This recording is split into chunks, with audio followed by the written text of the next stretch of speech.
Sopo sing kuat yen mung dadi ladang curhat, hari-hari rasane kecewa berat.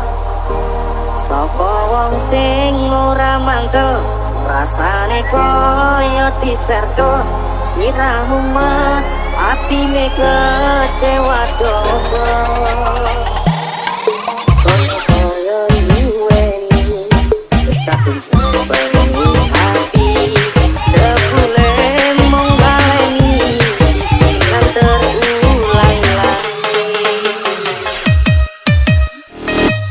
Bolak-balik dolanan, bolak-balik wis kapusan, janji manis nalika awal pacaran.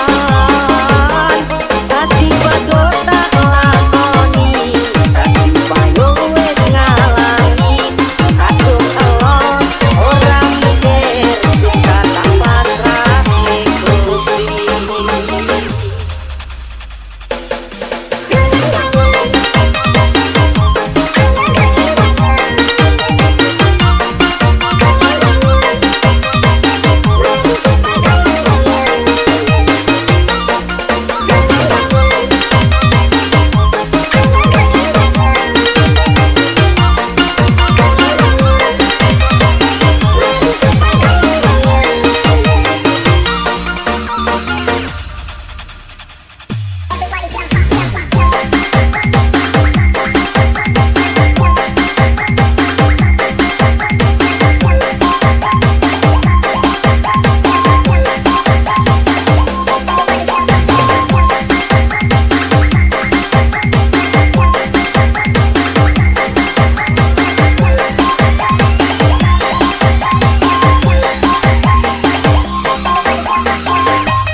Liatin Funky.